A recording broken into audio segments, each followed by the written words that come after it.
Hello everyone, स्वागत है एक बार फिर से आपके प्यारे से channel smart study online classes पर। कैसे हैं आप सभी? आई होप कि आप सभी लोग मस्त होंगे, स्वस्थ होंगे और अपनी पढ़ाई में व्यस्त होंगे।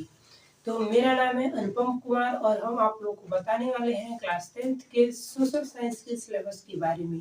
तो अगर आप भी 2026 में एग्जाम देने वाले हैं तो इस क्लास को देखिएगा अंत तक।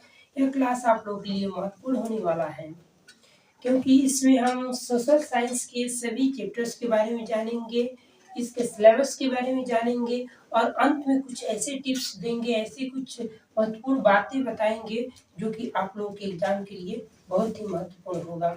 कैसे आप लोग साइंस में, सोशल साइंस में 80 में 80 ला सकते हैं, क्योंकि आप लोगों का 20 नंबर का प्रैक्टिकल होता है, 80 नंबर का ही एग्जाम होता है। ठीक है, तो आज इससे पहले हमने मैथ का, हिंदी का और संस्कृत का सिलेबस बता दिया है। अगर आप लोग नहीं देखे होंगे तो वीडियो डिस्क्रिप्शन में लिंक दे देंगे, उसमें भी जाकर देख लीजिएगा, या नहीं तो चैनल पर विजिट करके चैनल में भी जाकर देख सकते हैं। तो चलिए आज हम सबसे पहले देखेंगे ये सोशल साइंस के सिलेबस के बारे में।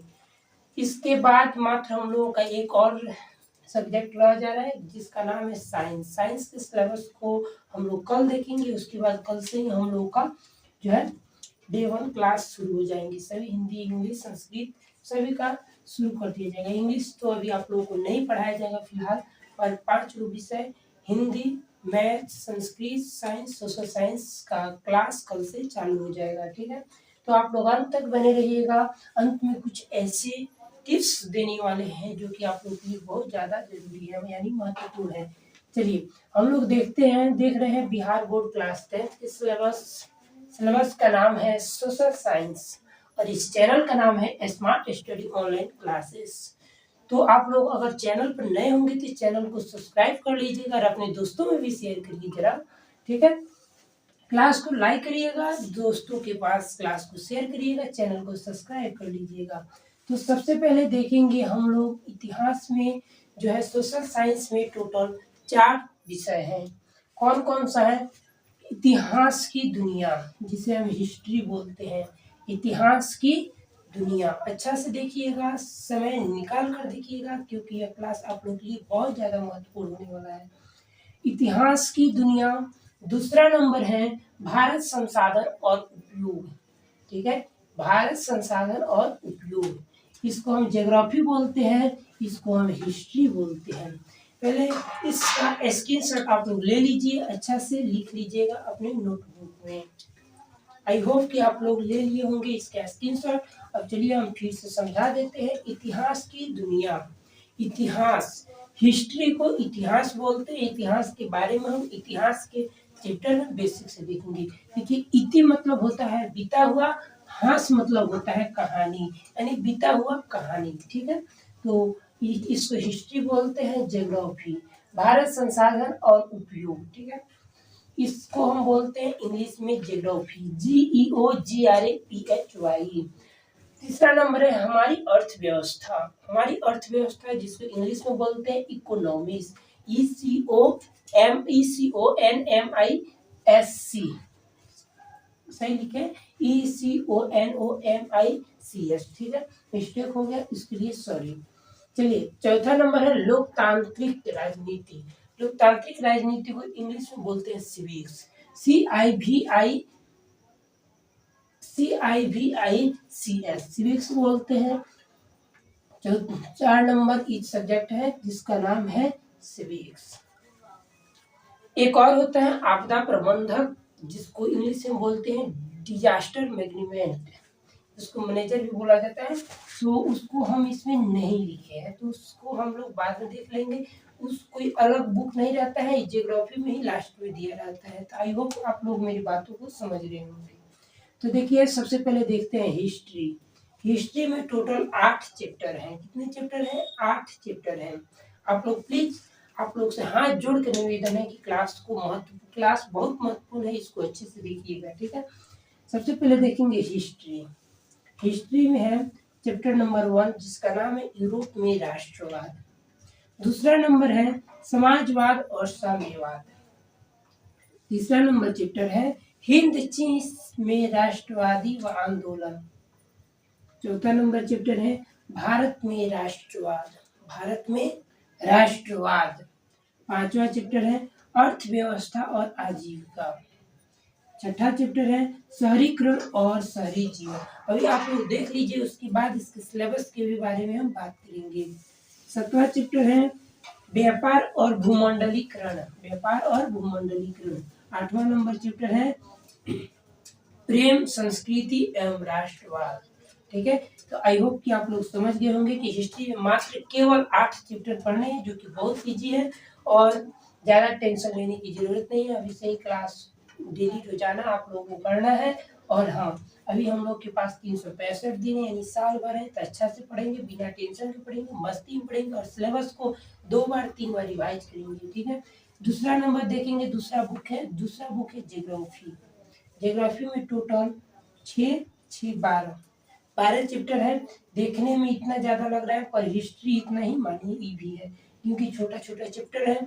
अब देखेंगे, पहला चैप्टर है भारत संसाधन और उपयोग। दूसरा नंबर चैप्टर है कृषि। तीसरा चैप्टर है निर्माण और उद्योग। ठीक है, चौथा चैप्टर है परिवहन, संचार और व्यापार। पांचवा चैप्टर है बिहार कृषि वन संसाधन। और छठा चैप्टर है मानचित्र अध्ययन। ये हो गया खंड क में। अब देखते हैं खंड ख में क्या लिखा है। चैप्टर 1 है प्राकृतिक आपदा। चैप्टर 2 है प्राकृतिक आपदा का प्रबंधन। पहले आप लोगों को हम बता दें कि खंड क और खंड ब दोनों एक ही बुक में, अलग अलग बुक नहीं है। ठीक है, अभी हमारे पास बुक नहीं तो आप लोगों को हम बुक भी दिखा देते। एक ही बुक में दिया है, खंड क करके और खंड ख करके।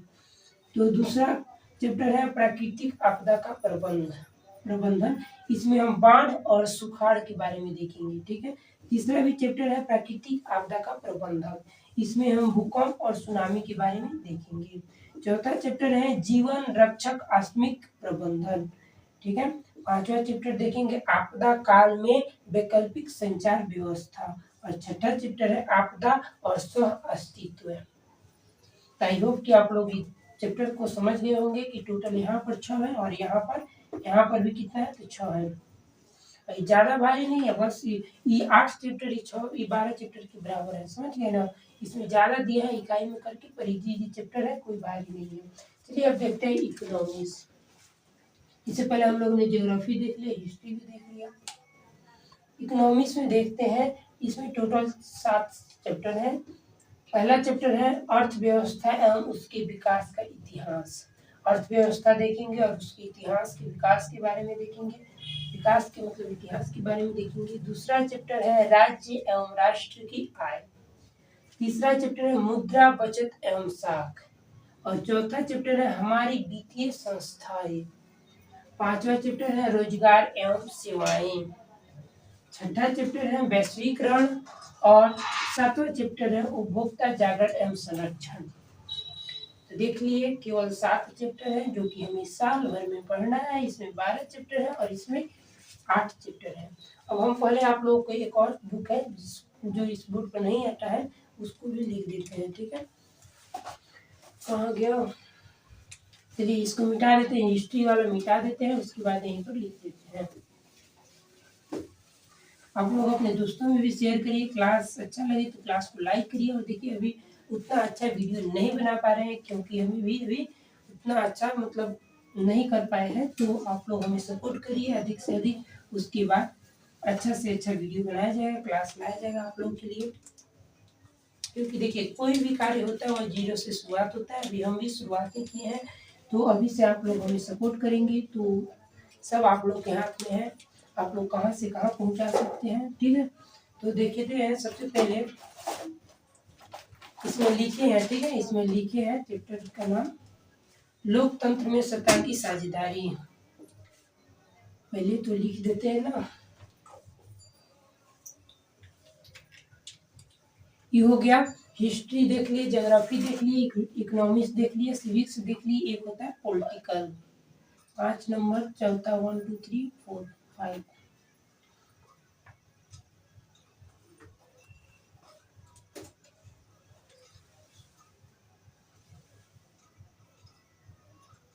डिजास्टर मैनेजमेंट, लोकतंत्र सत्ता की सरदारी लिख दिया है क्या? अच्छा, 4 ही बुक है ना, यहाँ पर लिख दिए थे history, geography, economics. Very fine बच्चों। अब देखते हैं हम लोग सिविक्स। सिविक्स छूट गया था क्योंकि जुगाड़ नहीं था, ठीक है। तो इसी का देखते हैं सिविक्स का। इसमें टोटल कितने चैप्टर हैं? इसमें टोटल 5 चैप्टर हैं। 5 चैप्टर, इसमें भी 5 चैप्टर हैं। पहला नंबर चैप्टर है लोकतंत्र में सत्ता की साझेदारी। लोकतंत्र में सत्ता की साझेदारी,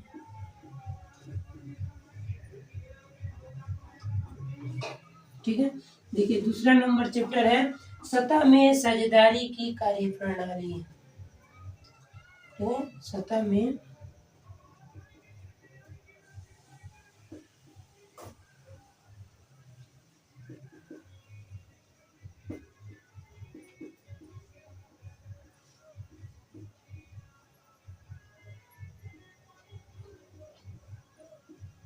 प्रणाली।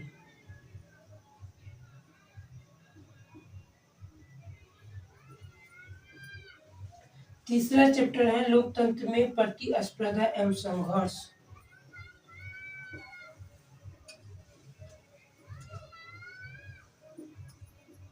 लोकतंत्र में प्रतिस्पर्धा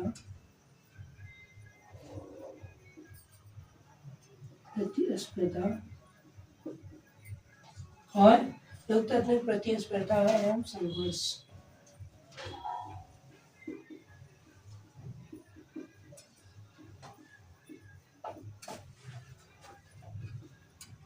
चौथा चैप्टर है लोकतंत्र की उपलब्धियां।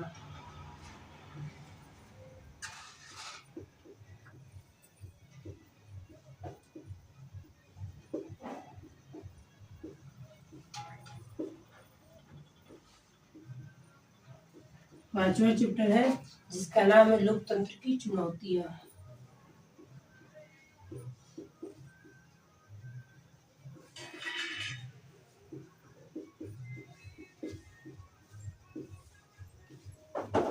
देख लिए यही 5 चैप्टर है सिविक्स में।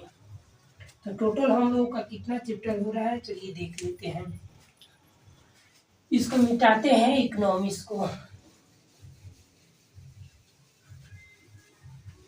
इसको भी आप लोग स्क्रीनशॉट ले लीजिएगा, लिख लीजिएगा।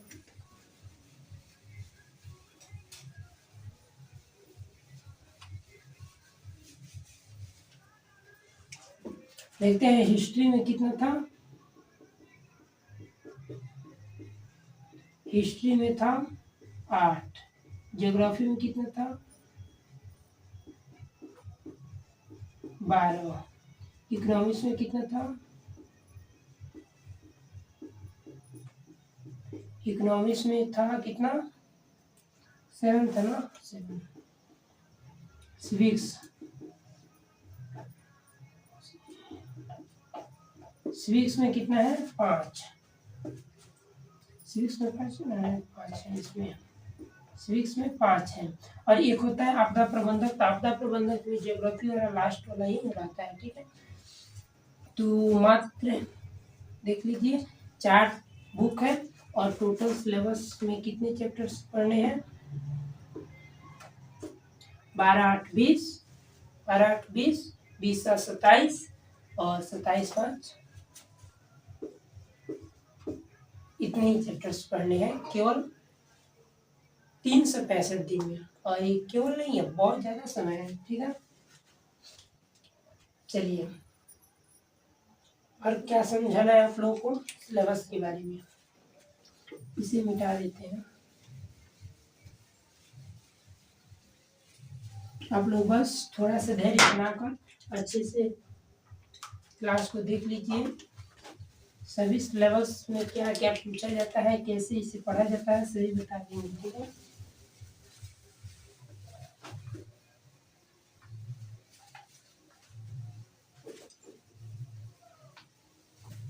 इसे भी मिटा ही देते हैं। चलिए अब सिलेबस के बारे में बात करते हैं। देखते हैं। Social science, social science syllabus.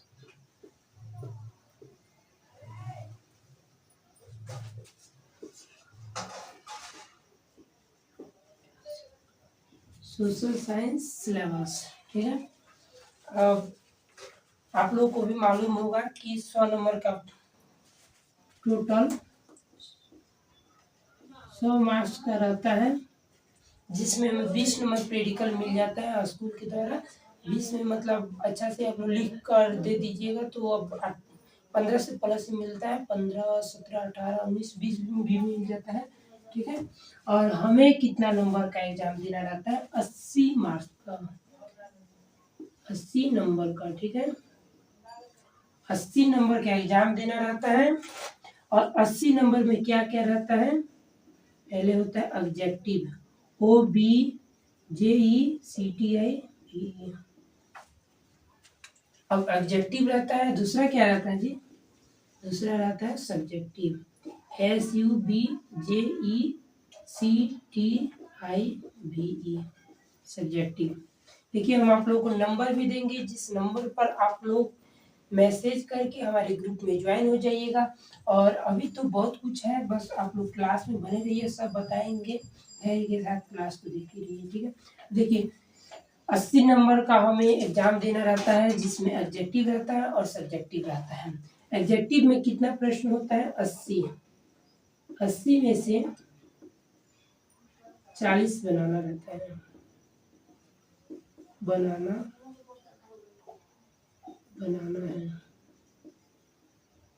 समझ गए? 80 में से मात्र 40 बनाना। आप देख लीजिए history, HISTORY, history, geography, GEOGRAPHY। उसके बाद लिखते हैं इकोनॉमिक्स, ECONOMICS। तीसरा नंबर हो जाएगा सिविक्स, CIVI सिविक्स। और एक है आपदा प्रबंधन, जिसे बोलते हैं डिजास्टर, DISAST,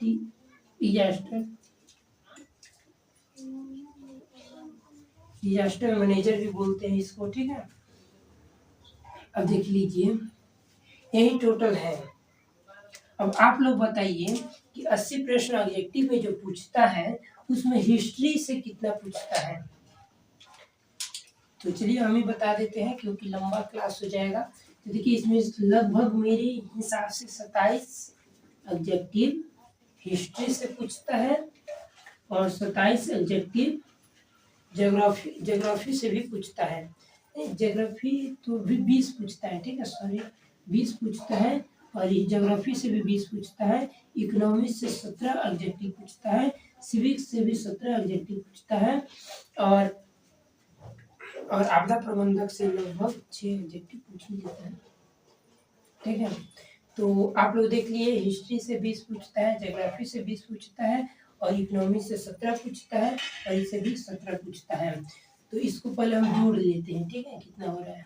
देखिए 20 20 40, 40 17 कितना होगा? 57, 57 17 कितना हो जाएगा? तो 57 और 17 तो हो जाएगा 74, और 74 6 कितना हो जाएगा? 80, ठीक है। तो 80 नंबर का एडजेक्टिव पूछता है, जिसमें आप लोग देख लिए कौन से सब्जेक्ट से कितना एडजेक्टिव पूछता है।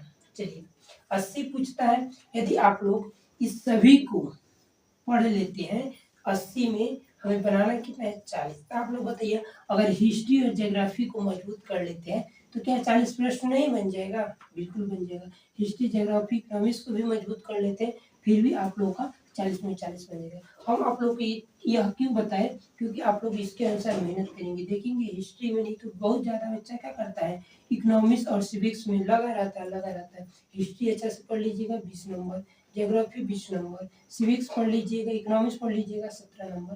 तो कोई 3 भी चैप्टर आप लोग अच्छे से पढ़ लीजिएगा तो आप लोग का काम हो जाएगा, ठीक है। तो 80 नंबर का पूछता है, जो कि कितना कितना एडजेक्टिव पूछता है हमने यहाँ पर लिख दिया है। चलिए अब आगे बढ़ते हैं सब्जेक्टिव के बारे में। इसमें केवल कितना बनाना है, केवल 40 बनाना है। बताइए 40 बनाना है, ज़्यादा भारी है? ज़्यादा भारी नहीं है। चलिए हम सब्जेक्टिव के बारे में बात कर लेते हैं। सब्जेक्टिव कैसे होता है? तो सब्जेक्टिव में सबसे पहले देखेंगे लघु उत्तरीय प्रश्न पूछता है। क्या पूछता है? लघु उत्तरीय प्रश्न। यहाँ पर ही लिख देते हैं लघु। इसको 2 भागों में बांटते हैं, सब्जेक्टिव को 2 भागों में बांटते हैं। ठीक है, एक हो गया इधर, एक हो गया इधर। लघु प्रश्न, लघु प्रश्न। एक होता है दीर्घ प्रश्न, दीर्घ प्रश्न। देखिए लघु मतलब होता है छोटा, दीर्घ मतलब होता है बड़ा प्रश्न। ठीक है, लघु में देखेंगे हिस्ट्री, हिस्ट्री में कितना पूछता है, ज्योग्राफी में कितना पूछता है, इकोनॉमिक्स में कितना पूछता है, और सिविक्स में कितना पूछता है, आपदा प्रबंधक में कितना पूछता है। तो सबसे पहले देखेंगे 6 प्रश्न इसमें पूछता है। 6 में से 6 प्रश्न लघु उत्तरीय प्रश्न में हिस्ट्री में पूछता है, ज्योग्राफी में भी 6 पूछता है, इकोनॉमिक्स में 4 पूछता है, और सिविक्स में भी 4 पूछता है, और डिजास्टर मैनेजमेंट में कितना पूछता है? 2 पूछता है। ठीक है, इसको आपदा प्रबंधक बोलते हैं। इस ज्योग्राफी का ही लास्ट वाला भाग है। 2 प्रश्न इसमें पूछता है। समझ गए? 6 प्रश्न इसमें, 6 प्रश्न इसमें, 4 प्रश्न इसमें, और 4 प्रश्न इसमें, और 2 प्रश्न इसमें। अब आप लोग बताइए क्या हम इधर वाला सब बना लेंगे तो हो जाएगा? नहीं, इसमें रूल है, समझिए। 6 में से 3 इसमें बनाना है, कोई भी 3 को बना सकते हैं। इसमें भी 6 में से 3 बनाना है, 6 में से 3 बनाना है, और इसमें 4 में से 2 बनाना है।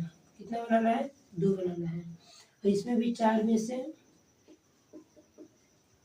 2 बनाना है, और इसमें 1 बनाना है। कितना बनाना है? 1 बनाना है। आपदा प्रबंधक न दिया है, डिजास्टर मैनेजमेंट। ठीक है, इसमें भी देखिए, सॉरी गलत हो गया, इसमें भी 4 देता है, जिसमें से हमें 2 बनाना रहता है। ठीक है, 2 बनाना रहता है। अब देख लीजिए, 6 में से 3 बनाना है, 6 में से 3, 4 में से 2 बनाना है, और 4 में से 2, और इसमें भी 4 में से 2। देखिए नंबर देखते हैं कितना नंबर हो जाएगा। प्रत्येक प्रश्न 2 नंबर का होता है। 3 को बनाना है, कितना नंबर का हो जाएगा? 6 नंबर का हो जाएगा। 6 अंक यहाँ पर हो जाएगा। ठीक है, और ये भी 6 अंक का हो जाएगा। यहाँ पर भी 2 अंक, 2 प्रश्न बनाना है तो 4 अंक का यहाँ पर हो जाएगा, और यहाँ पर भी 4 में से 2 बनाना है तो 4 नंबर का ही हो जाएगा। यहाँ पर भी 4 में से 2 बनाना है, 2 नंबर का रहता है, तो 4 अंक यहाँ पर भी हो जाएगा। तो जोड़ते हैं, 6 6 12, 12 4 16, 16 4 20, 20 4 24, टोटल हो जाएगा 24 अंक। 24 अंक, 24 अंक का हमारा लघु उत्तरीय प्रश्न रहता है। चलिए दीर्घ उत्तरीय प्रश्न में देखते हैं, दीर्घ उत्तरीय प्रश्न में कितना कितना होता है। अच्छा से नहीं दिखाई दे रहा तो आप लोग मैनेज करिएगा, क्योंकि अब मान जी जो मेरे पास है उसी पर ना पढ़ाइए। चलिए यहाँ पर दीर्घ उत्तरीय प्रश्न में देखते हैं। सबसे पहले दीर्घ उत्तरीय प्रश्न में क्या होता है, इसमें रहता है 2।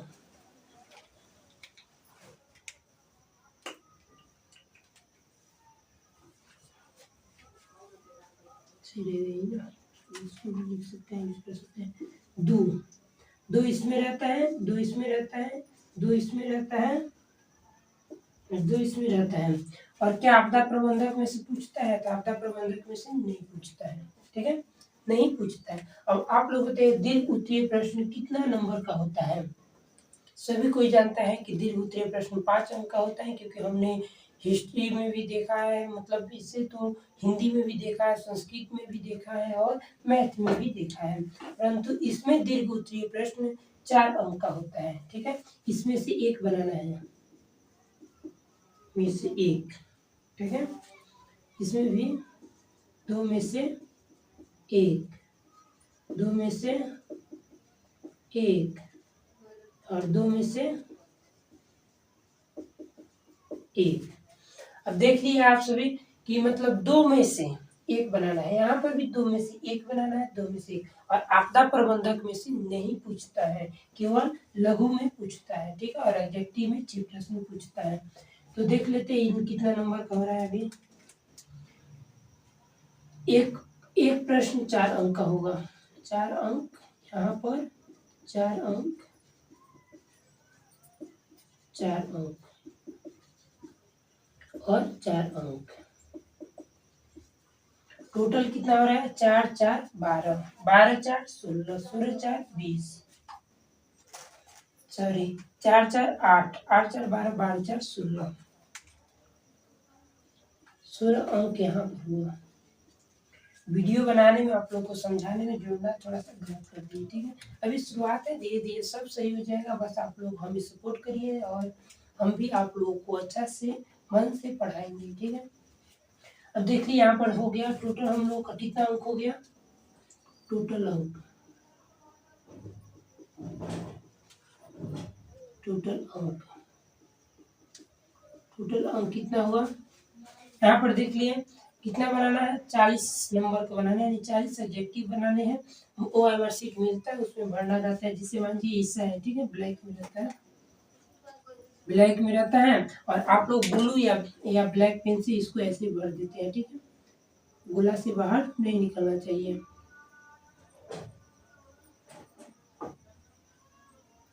तो देख लिए कितना अच्छा से भर रहे हैं हम, ऐसे ही भरा जाता है। तो इसके बारे में हम लोग देखेंगे एग्जाम टाइम में, और इसका हम लोग प्रैक्टिस भी करेंगे। सबसे पहले आप लोग सिलेबस को पढ़िए, अभी बहुत समय है उसे समझने के लिए। ठीक है, तो हम लोग देखेंगे एडजेक्टिव, OBJECTIVE, एडजेक्टिव में 40 अंक। ठीक है, 40 अंक। सब्जेक्टिव लघु, लघु शॉर्ट में देखेंगे, लघु प्रश्न में देखेंगे 24 अंक। दीर्घ में देखेंगे,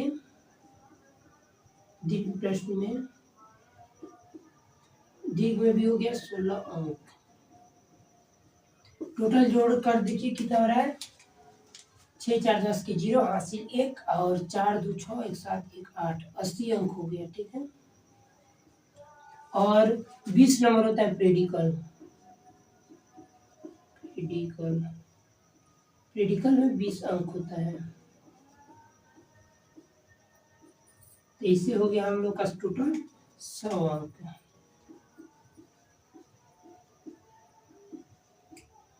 100 अंक। तो आप लोग समझ गए, आई होप कि आप लोग समझ गए होंगे कि कैसे 100 अंक आता है और कैसे कैसे इसका सिलेबस है, एडजेक्टिव में क्या है, सब्जेक्टिव में क्या है। एक बार और हम आप लोग को समझा देते हैं, क्योंकि देखिए अगर आप लोग को कोई भी क्षेत्र में जाना है और उसका रणनीति आप लोगों को मालूम नहीं रहेगा तो आप लोग उसमें कभी विजय नहीं प्राप्त कर सकते हो। ठीक है, देखेंगे एडजेक्टिव 80 में से 40 बनाना है, जिसमें हिस्ट्री में से 20 पूछता है प्रश्न, ज्योग्राफी में भी 20 पूछता है, इकोनॉमिक्स में भी 17 पूछता है, सिविक्स में भी 17 पूछता है, डिजास्टर यानी आपदा प्रबंधक में भी 6 पूछता है। और आप लोग इस तीन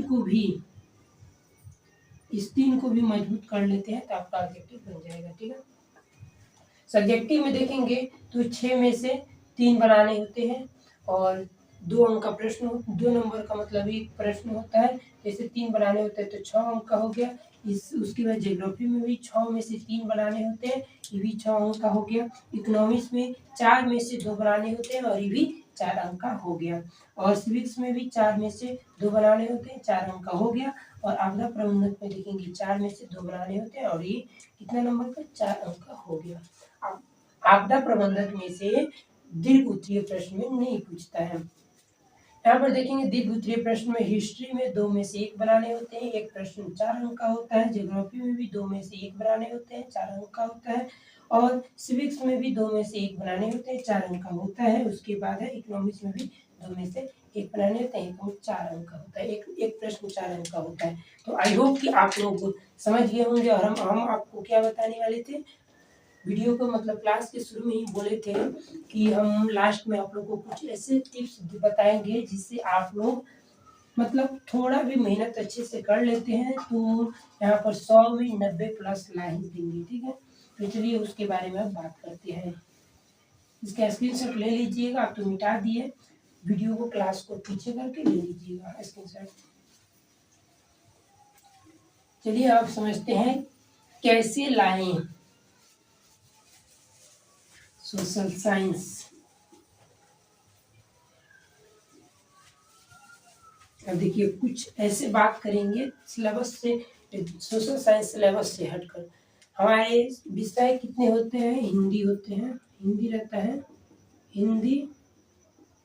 हिंदी होता है, संस्कृत होता है, मैथ पहले लिखते हैं, मैथ होता है, उसके बाद संस्कृत होता है, संस्कृत होता है। जो संस्कृत नहीं लेते हैं उनका उर्दू होता है, और सोशल साइंस होता है SOCIAL, सोशल साइंस SCIENCE, और साइंस होता है SCIENCE।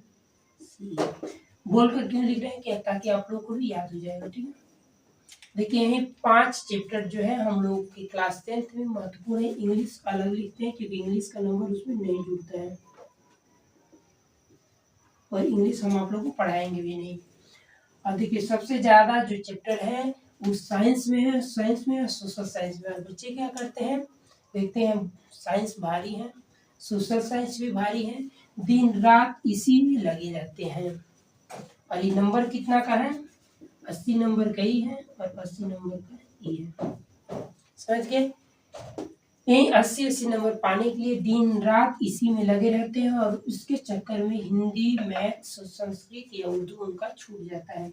जो कि स्कोरिंग सब्जेक्ट देखेंगे तो हिंदी है और हिंदी है, मैथ है और संस्कृत या उर्दू है। इसमें अच्छा से आप लोग थोड़ा भी मेहनत कर दीजिएगा तो इसमें 100 में 100 आ सकता है। और बच्चे इसी में लगे रहते हैं साइंस, सोशल साइंस में। क्यों? क्योंकि इसमें ज़्यादा बुक है, ज़्यादा चैप्टर्स हैं, तो इनको सभी कोई भारी भी लगता है। और मैथ ऐसे ही भारी लगता है तो मैथ को छोड़ ही देते हैं।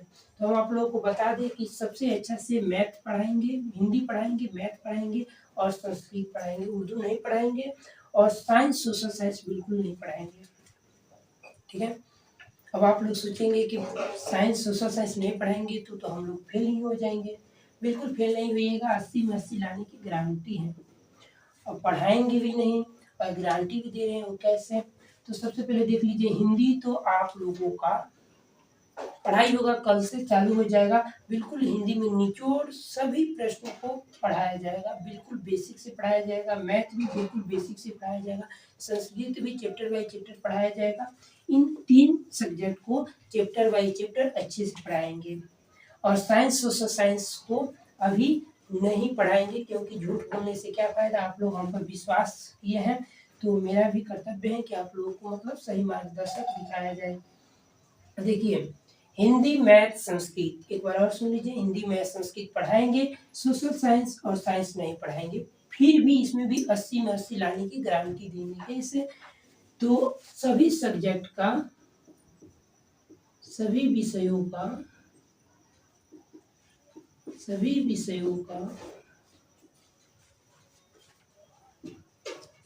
संपूर्ण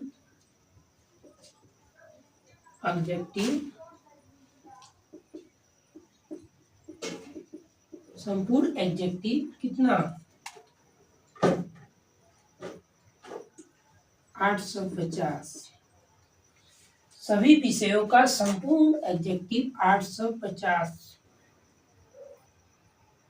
क्वेश्चंस एंड आंसर।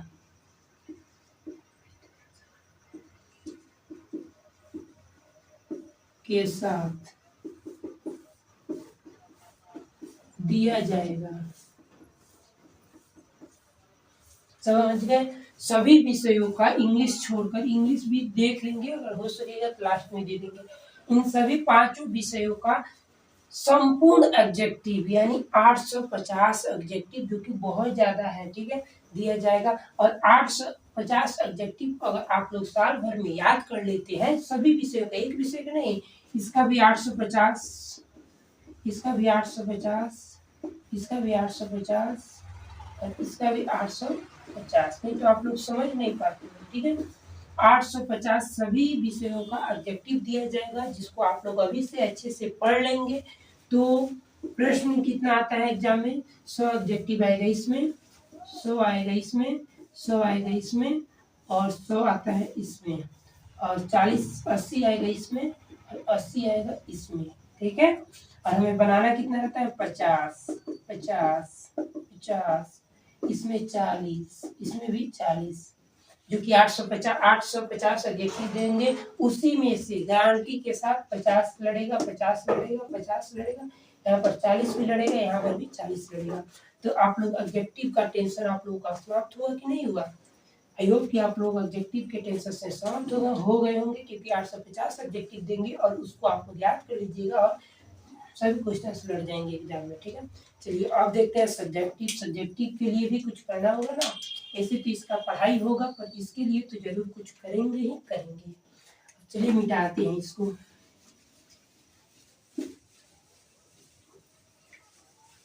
इसके बारे में हमने क्लास नंबर 1 यानी D1 में भी हमने बता दिया था कि कैसे आप लोगों को पढ़ाया जाएगा। अगर आप लोग नहीं देखेंगे तो जाकर देख लीजिएगा, उस पर लिखा होगा शुभारंभ, ठीक है, 2026 के बच्चों के लिए लिखा होगा शुभारंभ। अब देखेंगे सब्जेक्टिव।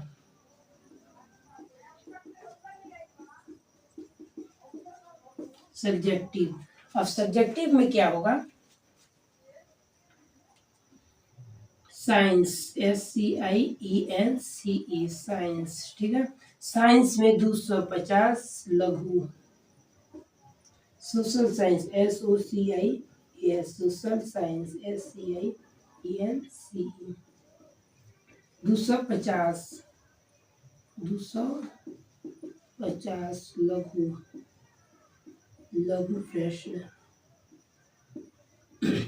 लघु प्रश्न, ठीक है। अब देखिए, आप लोग देख लिया अभी साइंस के सिलेबस के बारे में, हम मतलब साइंस के सिलेबस को अभी नहीं बताया है, मतलब कल सुबह में इसका भी वीडियो आ जाएगा।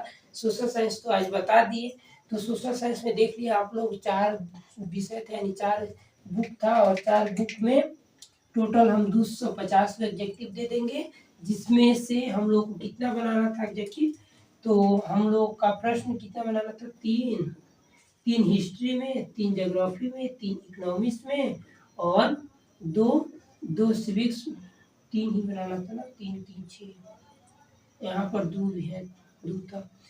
3 हिस्ट्री में, 3 ज्योग्राफी में, 2 इकोनॉमिक्स में और 2 सिविक्स में और 2 आपदा प्रबंधक में, ठीक है।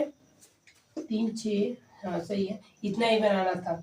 तो टोटल कितना हुआ, 3 3 6, 6 2 8, 8 2 10, 2 12 प्रश्न। अब बताइए, 250 लघु प्रश्न देंगे, उसमें से हम लोग को बनाना कितना है, 12 प्रश्न, मात्र 12 प्रश्न बनाना है। और मैं ये गारंटी के साथ मतलब बोल सकते हैं कि 12 प्रश्न आप लोग के एग्जाम में इसी में से आएगा, ठीक है। तो अभी से आप लोग खुश हो जाइए, क्योंकि डेली प्रतिदिन आप लोगों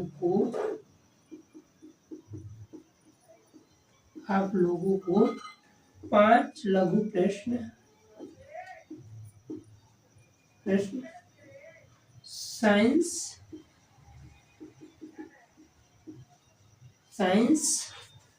सभी लिखिए देते हैं, साइंस और सोशल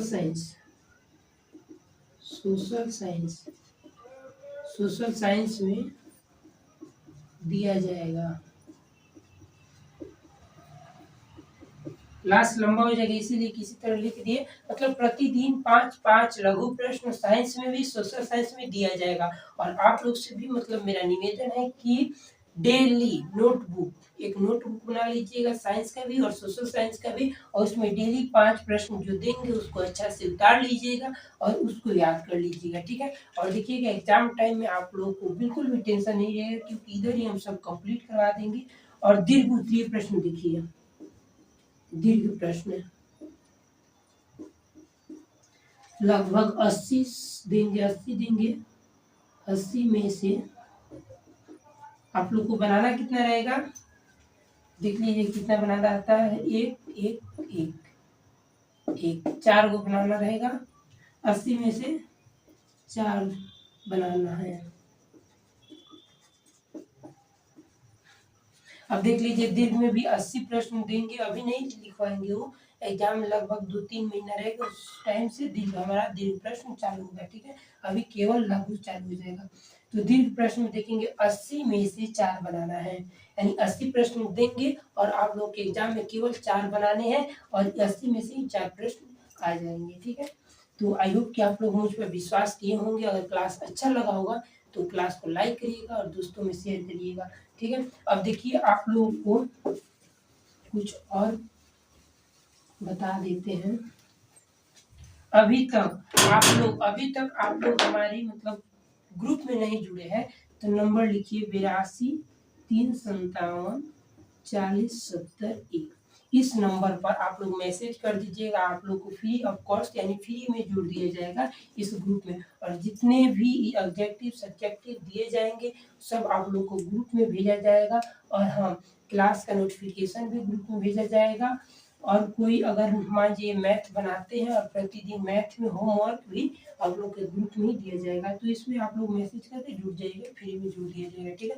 तो मिलते हैं अगले किसी क्लास के साथ, धन्यवाद।